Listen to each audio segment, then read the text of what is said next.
Dalam penerbangan yang tenang itu, tiba-tiba seorang pramugari melakukan hal yang mengejutkan semua penumpang. Ia menanggalkan stocking di depan umum, lalu meminta semua penumpang wanita untuk melakukan hal yang sama. Tindakan itu bukan tanpa alasan. Ternyata roda pendarat pesawat mengalami kerusakan, dan mereka harus melakukan pendaratan darurat. Jika saat pendaratan pesawat terbakar, nilon stocking akan menempel di kulit dan menyebabkan luka bakar parah. Setelah itu, pramugari juga meminta seluruh penumpang untuk melepas perhiasan, agar tidak memperparah cedera akibat benturan. Walau semua orang menuruti instruksi, mereka masih belum memahami apa yang sebenarnya sedang terjadi. Namun tak lama kemudian, saat mereka mendengar pengumuman bahwa pesawat akan melakukan pendaratan darurat, suasana kabin pun berubah total. Ketakutan menyelimuti seluruh penumpang. Tangisan, teriakan, dan doa memenuhi udara. Ada yang memeluk keluarganya, ada yang menulis surat perpisahan, bahkan ada yang kehilangan kendali dan menjerit histeris. Inilah kisah nyata yang pernah menggemparkan dunia. Kecelakaan pesawat Cina Eastern Airlines tahun 1998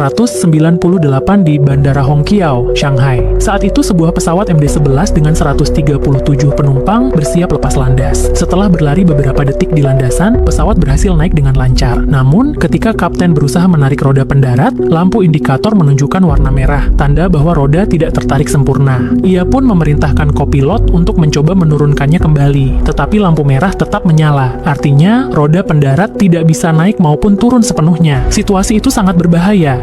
Sang kapten segera menghubungi menara pengawas untuk meminta bantuan. Menara lalu memberitahu bagian pengendali darat dan memerintahkan pesawat untuk segera kembali ke bandara. Sementara itu, di dalam kabin, suasana masih tenang. Para pramugari tetap melayani penumpang dengan sabar. Ada pasangan turis asing yang sedang liburan, ada kakek nenek yang baru pertama kali naik pesawat ke luar negeri, dan seorang ibu tunggal yang membawa anak kecil. Anaknya menangis keras karena lapar hingga kepala pramugari datang membantu membuatkan susu. Tapi belum sempat menenangkan bayi itu, ia menerima instruksi mendadak untuk kembali ke bandara. Ia pun dengan suara tenang mengumumkan lewat pengeras suara bahwa pesawat akan kembali ke bandara karena masalah teknis. Kebanyakan penumpang bisa memaklumi, kecuali seorang pengusaha kaya yang langsung marah-marah. Ia berteriak karena malam itu masih ada urusan bisnis penting. Pramugari mencoba menenangkannya dengan sabar, tapi ia semakin emosional dan bahkan mengancam akan melaporkan maskapai. Setelah dibujuk berkali-kali, akhirnya ia bisa tenang. Sementara di darat, insinyur kepala Liu Yuan bergegas ke bandara. Ia memerintahkan petugas darat untuk mengamati posisi roda pendarat dari bawah. Tapi malam sudah gelap, sehingga mereka tidak bisa melihat apapun dengan jelas. Liu Yuan akhirnya menyuruh pilot mematikan semua lampu luar pesawat, kecuali lampu roda pendarat, agar bisa diamati lebih jelas dari darat. Setelah diperiksa dengan teropong, ternyata roda depan benar-benar belum turun sempurna.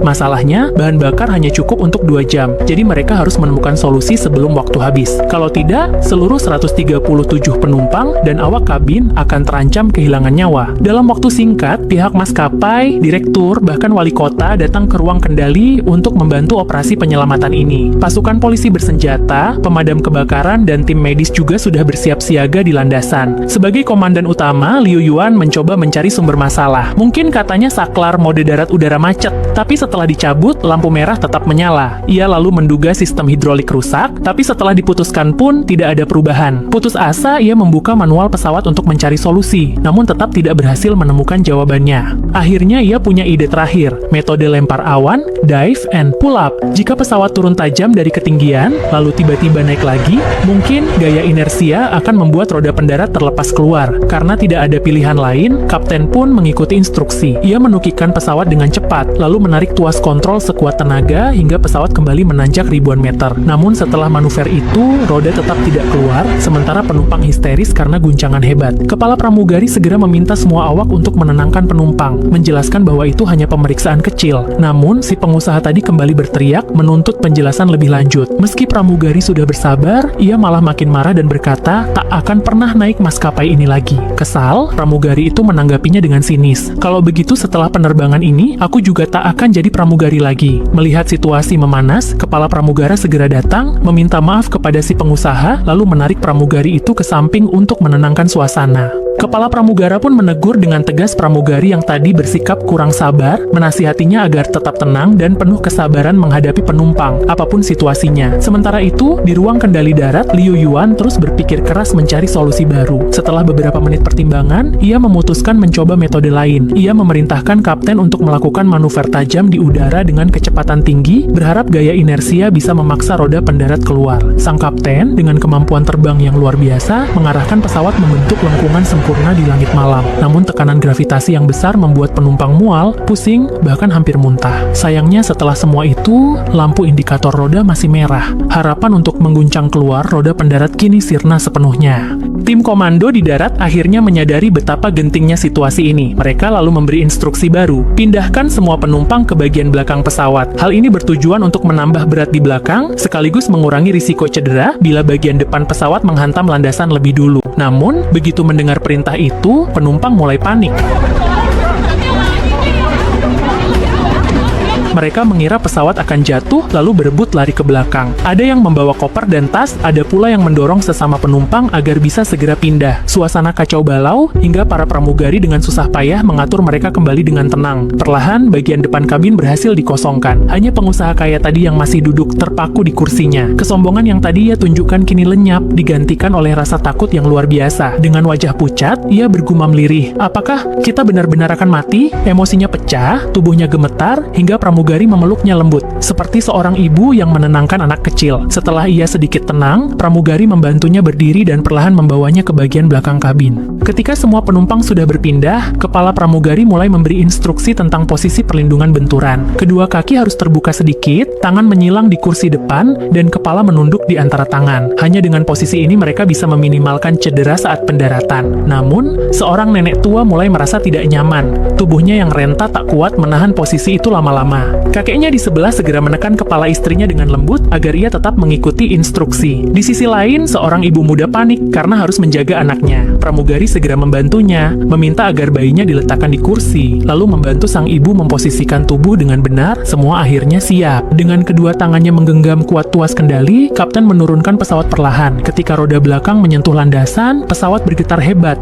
Koper penumpang berjatuhan, bahkan uang kertas berhamburan ke lantai kabin. Sesaat kemudian, kapten langsung menarik kembali tuas dan menerbangkan pesawat lagi, mencoba lepas landas ulang untuk menghindari benturan fatal. Manuver itu berhasil dengan sempurna, tapi lampu merah roda pendarat tetap menyala. Warnanya merah menyala di kokpit, seperti setitik darah di ujung pisau, mengingatkan semua orang bahwa kematian bisa datang kapan saja. Keringat mulai membasahi dahi sang kapten, bahan bakar hampir habis, dan waktu mereka semakin menipis. Para penumpang kini benar-benar menyadari betapa seriusnya keadaan itu. Rasa putus asa menyelimuti seluruh kabin. Orang pertama yang tak sanggup menahan tekanan adalah si pengusaha kaya. Ia mengeluarkan foto temannya yang meninggal dalam kecelakaan pesawat sebulan lalu. Dengan mata berkaca-kaca, ia berkata, "Mungkin kali ini giliranku." Pramugari berusaha menenangkannya, tapi ia tak merespons, terus saja berbisik pelan, seperti berbicara pada arwah. Akhirnya, pramugari merampas gelas air dari tangannya, lalu menyiramkannya ke wajah sang pengusaha agar ia sadar dan tenang. Ia tahu, jika seorang penumpang kehilangan kendali, kepanikan akan menular ke seluruh kabin. Walau dirinya sendiri juga ketakutan, ia tetap berpura-pura tegar di depan semua orang. Tiba-tiba, seorang kakek tua melepaskan sabuk pengamannya dan berlari ke arah kepala pramugara. Pramugara segera menariknya kembali ke kursi dengan sigap. Sambil meminta maaf, si kakek berkata dengan cemas bahwa ia ingin menulis surat wasiat sebelum pesawat jatuh. Ternyata, kakek itu adalah pemilik sebuah pabrik besar. Ia bercerita bahwa di dalam koper yang dibawanya tersimpan uang senilai 2.450 yuan, bukan miliknya, melainkan gaji 1.000 karyawan pabriknya. Ia setiap tahun selalu membagikan uang itu sendiri kepada para pekerjanya. Dengan mata berkaca-kaca, ia memohon pada pramugari, "Kalau nanti kotak hitam pesawat dilempar keluar, tolong lemparkan koperku juga. Kalau bisa, semoga ada orang baik yang menemukannya dan menyerahkan ke pabrik." Ia bahkan berlutut sambil menangis, tapi kepala pramugara segera menenangkannya, berkata bahwa situasi belum seburuk itu, dan menyuruhnya kembali ke kursinya serta memasang sabuk pengaman. Setelah dibujuk berulang kali, akhirnya kakek itu duduk kembali, tepat di samping pasangan lansia yang telah menikah selama lebih dari 30 tahun. Para penumpang mulai meluapkan isi hati mereka. Seorang kakek yang sudah puluhan tahun tak pernah merayakan ulang tahun istrinya, hanya bisa menatap dengan rasa bersalah. Ia terus meminta maaf, "Dulu waktu muda, aku terlalu keras kepala. Aku sering membuatmu terluka." Sang nenek hanya tersenyum lembut dan berkata, "Sudahlah, jangan dibahas lagi, karena memang begitulah hidup, saling memahami dan saling memaafkan." Hanya dengan begitu, dua hati bisa bertahan hingga rambut memutih bersama. Namun, di tengah kepanikan para penumpang, penumpang, hanya satu orang yang tetap tenang. Seorang kakek berjenggot putih, seorang pendeta Tao. Ia duduk santai sejak awal, membaca buku tanpa sedikit pun gelisah. Sepertinya ia sudah bisa menebak apa yang akan terjadi hari itu. Sementara itu, tekanan di dalam kokpit semakin meningkat. Suasana tegang memenuhi udara. Kapten mengusap keringat di dahinya, menyalakan mode autopilot, lalu mencoba menenangkan diri. Wakil kapten mengambil sebatang rokok, dan untuk pertama kalinya kapten ikut menghisap satu batang. Bahkan insinyur penerbangan yang sudah berhenti merokok selama lebih dari 10 tahun ikut menyalakan rokoknya. Aturan ketat yang dulu mereka patuhi kini seakan tak berarti lagi. Perlahan, obrolan mereka bergeser ke keluarga, tentang istri dan anak-anak yang mungkin tak akan pernah mereka temui lagi. Kapten teringat pada putrinya yang masih kecil. Ia bertanya dalam hati, apakah ia masih punya kesempatan untuk menemaninya tumbuh besar? Di menara kontrol, tekanan juga sama besarnya. Liu Yuan, petugas di darat, akhirnya mengusulkan cara berisiko, mengirim seseorang ke ruang roda pendarat di bawah pesawat, mencoba menurunkan roda secara manual. Namun sedikit saja terjadi kesalahan, orang itu bisa tersedot oleh angin kencang dan terlempar ke udara. Dalam keheningan, insinyur penerbangan dengan tegas menawarkan diri. Kapten segera menurunkan ketinggian pesawat hingga 400 meter agar tekanan udara dan kecepatan angin bisa berkurang. Insinyur itu mengenakan tali pengaman. Setelah semua siap, ia mencongkel lantai pesawat, membawa palu, lalu merangkak keluar. Rekan-rekannya memegangi tali pengaman erat-erat. Begitu palka terbuka, hembusan udara luar menyeruak dengan kekuatan luar biasa, hampir menyedot tubuhnya keluar. Ia menahan napas sekuat tenaga, merangkak dengan susah payah hingga mencapai bagian luar pesawat. Di bawah sana, hanya terlihat kegelapan seperti jurang tak berdasar. Namun tiba-tiba, senter di tangannya terlepas dan jatuh. Andai ada orang di bawah sana, pikirnya, kepalanya bisa pecah tertimpa ini. Dengan terpaksa ia bekerja dalam gelap. Ia mengayunkan palu sekuat tenaga, memukul batang logam roda pendarat. Tapi setelah berkali-kali memukul, tidak ada hasil. Ketika ia meneliti lebih dekat, barulah terlihat penyebabnya pin pengunci pada batang roda depan patah. Artinya roda itu mustahil bisa terbuka lagi. Satu-satunya pilihan yang tersisa hanyalah melakukan pendaratan darurat di darat. Begitu kabar itu sampai di pusat kendali, tim darat langsung mengadakan rapat darurat. Meskipun pendaratan darurat adalah satu-satunya harapan, risikonya sangat besar. Di luar negeri saja, kasus seperti ini jarang sekali berhasil. Di dalam negeri, belum pernah ada pengalaman pendaratan darurat nyata di dunia penerbangan sipil. Semuanya tergantung pada keahlian sang kapten. Jika bagian depan pesawat menyentuh tanah lebih dulu, bagian kokpit bisa langsung terbakar dan pesawat bisa kehilangan kendali, menabrak terminal bandara. Mereka juga mempertimbangkan opsi pendaratan di area rumput. Tapi daya dorong pesawat yang semakin lemah membuat itu terlalu berbahaya. Gesekan dari rumput bisa memutus badan pesawat sebelum benar-benar berhenti, menimbulkan ledakan besar. Sedangkan pendaratan di air sama sekali tidak dipertimbangkan, peluang selamatnya nyaris nol. Akhirnya, setelah diskusi sengit, mereka sepakat untuk melakukan pendaratan di landasan pacu. Untuk mencegah pesawat terbakar karena gesekan, mereka butuh menyemprotkan busa pemadam sepanjang minimal 1000 meter di landasan. Tapi jumlah mobil pemadam yang ada jauh dari cukup. Bahkan jika seluruh armada di kota itu dikerahkan, mereka hanya bisa menutupi sekitar 300 meter. Sementara itu, bahan bakar di pesawat hanya cukup untuk 40 menit lagi. Dalam kebingungan itu, kepala pemadam membuat keputusan cepat. Kita tutup bagian utama landasan dengan busa dan semprot dua sisi sisanya. Semoga itu cukup untuk menyelamatkan mereka. Semua orang menyetujui rencana itu. Namun sebelum pendaratan dimulai, kapten berjalan ke toilet. Di bawah tekanan yang luar biasa, ia muntah tanpa henti. Ketika ia menatap cermin, seorang pramugari muncul di belakangnya. Diam-diam memberikan handuk. Wanita itu ternyata adalah istrinya sendiri. Mereka memiliki seorang putri kecil yang ceria, tapi karena pekerjaan, mereka jarang bisa berkumpul. Tak jarang mereka bertengkar soal siapa yang harus mengurus anak. Beberapa jam sebelum penerbangan, kapten sempat membawa putrinya bermain layang-layang, momen kebersamaan yang sudah lama tak terjadi. Setelah itu ia mengantar putrinya menemui ibunya di bandara. Tapi ketika sang pramugari melihat anak itu, ia langsung marah. Sebentar lagi pesawat mau lepas landas, kenapa kamu bawa anak kemari? Kenapa kamu tak pernah mengawasi belajarnya? Setiap kali libur, kapten selalu mengajak putrinya bermain kemana-mana. Ia hanya ingin menebus waktu yang hilang. Tapi sang pramugari, yang juga istrinya betul merasa kesal. Baginya itu bukan saat yang tepat. Kapten tak ingin memperpanjang pertengkaran, ia hanya diam dan menahan diri. Sejak hari itu, hubungan mereka membeku dalam perang dingin. Ketika naik ke pesawat, sang pramugari tetap menunjukkan wajah datar. Rekan-rekannya bercanda. Ada apa? Pagi-pagi sudah makan mesiu ya? Kapten mencoba menasihati, jangan bawa emosi ke pekerjaan. Namun sang pramugari menjawab tajam, aku tidak suka orang yang berpura-pura. Mereka kembali berselisih. Dua hati yang dulu saling mencintai, kini terpisah oleh kesalahpahaman. Namun di saat maut mengintai, semua dendam dan gengsi seketika lenyap. Pramugari itu memandang suaminya dan bertanya pelan. 告诉我， Kalau nanti pendaratan darurat gagal, apa yang akan terjadi? Kapten terdiam, ia tak sanggup menjawab pertanyaan itu. Melihat wajahnya, pramugari mulai cemas. Kapten hanya berkata lirih, "Tenangkan dirimu, apapun yang terjadi, tetaplah profesional." Ia lalu menatap istrinya dalam-dalam, mungkin untuk terakhir kalinya. "Kalau begini berakhirnya, setidaknya aku sempat bersamamu sampai akhir." Namun sebelum ia kembali ke kokpit, sang pramugari menahan air mata dan berkata, 回家再找你算账，记住了。 "Kalau selamat nanti, aku masih punya banyak hal untuk diomongin sama kamu." Sebuah kalimat sederhana, tapi penuh harapan, seolah janji untuk hidup. Beberapa saat kemudian, pramugari mengumumkan kepada seluruh penumpang, pesawat akan melakukan pendaratan darurat. Mohon tetap tenang. Kru kami akan berusaha semaksimal mungkin agar semua selamat. Ia menatap para awak kabin dengan tegas. Tidak peduli apa yang terjadi nanti, keselamatan penumpang adalah yang utama. Jangan panik, jangan tinggalkan siapapun. Mereka kemudian meminta semua penumpang melepas barang tajam, termasuk sepatu dan bahkan kaos kaki nilon. Karena jika terbakar, bahan nilon bisa menempel di kulit dan menyebabkan luka parah. Selain itu, memakai sepatu akan menyulitkan saat evakuasi lewat perosotan darurat. Seorang nenek sempat ragu melepas sepatunya, sepatu baru yang sangat ia sukai. Namun setelah sang kakek berjanji akan membelikannya lagi nanti, ia pun dengan berat hati menanggalkan sepatu dan kaos kakinya. Beberapa penumpang wanita menolak, merasa malu dan keberatan. Salah satunya menantang sang pramugari. "Kalau begitu, kenapa kamu sendiri tidak melepas kaos kakimu?" Tanpa banyak bicara, pramugari itu langsung melepas kaos kakinya di depan semua orang. "Lihat baik-baik," katanya tegas, "nilon seperti ini bisa terbakar dan menempel di kulit. Kalian mau seperti itu?" Penumpang-penumpang lain pun ketakutan dan buru-buru menuruti instruksinya.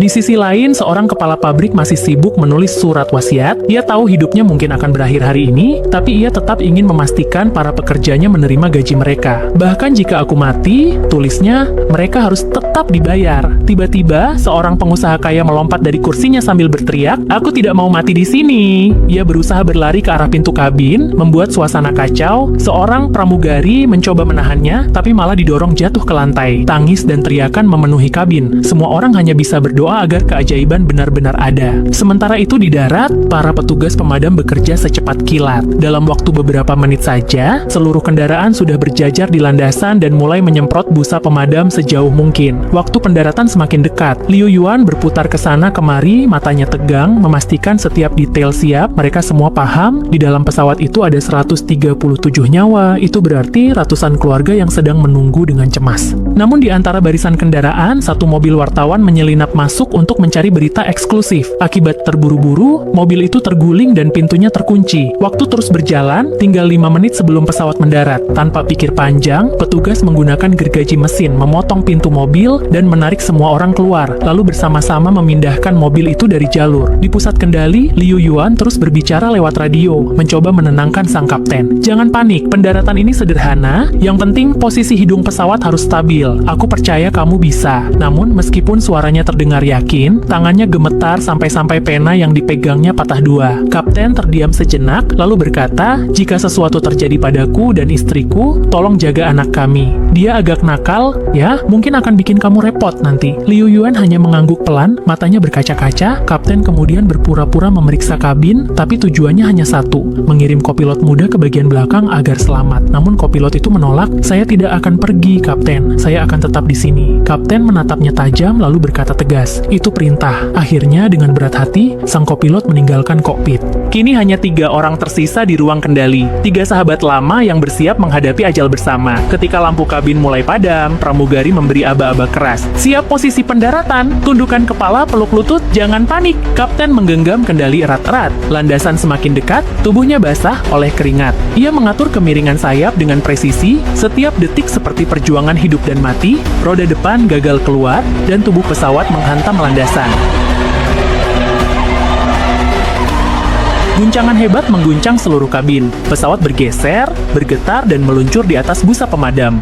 Kecepatan mulai menurun. Satu napas lega mulai terdengar, namun tiba-tiba kepala pabrik membuka rak bagasi dan mencoba meraih kotak barang berharga yang dibawanya. Melihat itu, pramugari langsung berteriak, "Duduk!" Jatuh dan tak bisa berdiri lagi. Kepala pabrik itu baru sadar betapa bodohnya dirinya ketika nyawa lebih berharga daripada apapun di dunia. Berusaha mengabaikan larangan dari kepala pramugara, ia berdiri dengan wajah penuh penyesalan, berniat menolong wanita itu. Namun belum sempat melangkah, sang kepala pramugara menekan bahunya dengan kuat, hingga ia terjatuh kembali kembali ke kursinya. Pesawat terus meluncur di landasan, sampai akhirnya berhenti dengan menghujam ke tumpukan busa pemadam tebal. Dalam sekejap, para tentara dan tim medis bergegas menuju lokasi. Mereka menyemprotkan air bertekanan tinggi untuk menurunkan suhu pesawat. Butiran air berkilau seperti tetesan hujan anugerah, membawa secercah harapan bagi semua orang yang menyaksikan. Setelah memastikan keadaan aman, sang pramugari berteriak lantang, "Evakuasi!" Lalu segera membuka pintu darurat dan menurunkan perosotan udara. Dalam hitungan detik, ia memimpin penumpang keluar dengan cepat dan teratur. Begitu semua orang berhasil menyelamatkan diri, pramugari itu berlari menuju kokpit, mencari seseorang yang paling ia cintai, sang kapten yang telah menyelamatkan seluruh penumpang. Kapten itu kini lemas tak berdaya, tubuhnya basah oleh keringat dan kelelahan. Tanpa sepatah kata, mereka berdua saling berpelukan erat. Di tengah pelukan itu, mereka menyadari satu hal, bahwa di hadapan maut, semua pertengkaran dan masalah sepele dalam hidup menjadi tak berarti. Selama mereka masih hidup dan bersama, itu sudah lebih dari cukup. Film ini berjudul Crash Landing, dirilis pada tahun 1999, disutradarai Zhang Jianya, dibintangi oleh Xiao Bing, Xu Fan, dan Yu Yong, diangkat dari kisah nyata. Sebuah film aksi yang menegangkan sekaligus penuh makna, membawa penonton pada perjalanan batin tentang hidup, cinta, dan kemanusiaan. Ini adalah film bencana udara pertama dalam sejarah perfilman Tiongkok, membuka jalan bagi genre baru di negeri itu. Melalui karakter yang kuat dan alur penuh ketegangan, film ini memperlihatkan cahaya kemanusiaan yang muncul di tengah keputusasaan. Di atas pesawat yang rusak dan nyaris jatuh itu, kita melihat berbagai sisi manusia. Seorang pengusaha kaya yang biasanya angkuh kini menangis dan menyesali kesalahannya, sepasang suami istri tua yang saling meminta maaf setelah bertahun-tahun saling mengabaikan, dan seorang pendeta berjanggut putih yang tetap tenang, seolah sudah memahami makna hidup dan mati. Dalam situasi ekstrim seperti itu, topeng kehidupan sehari-hari terlepas, memperlihatkan jati diri yang paling murni. Film ini mengingatkan kita bahwa pahlawan bukanlah orang tanpa rasa takut, melainkan mereka yang tetap menjalankan tugas meski rasa takut menguasai hati. Kisah ini juga menyinggung makna cinta dalam pernikahan, hubungan antara kapten dan pramugari yang dulunya renggang karena rutinitas, justru kembali hidup di ambang maut. Langkah cepat sang pramugari menuju kokpit, pelukan mereka setelah selamat, semua itu menggambarkan bahwa krisis tak hanya menguji keberanian, tapi juga membangkitkan cinta yang sempat terlupakan. Film ini menutup ceritanya dengan pesan mendalam. Jika hari ini adalah hari terakhir dalam hidup kita, apakah kita sudah hidup tanpa penyesalan? Itulah kekuatan sejati film ini. Bukan hanya tontonan yang memanjakan mata, tetapi juga pertanyaan yang menusuk ke jiwa, mengingatkan kita untuk mencintai dengan tulus dan menghargai kehidupan selagi masih diberi waktu.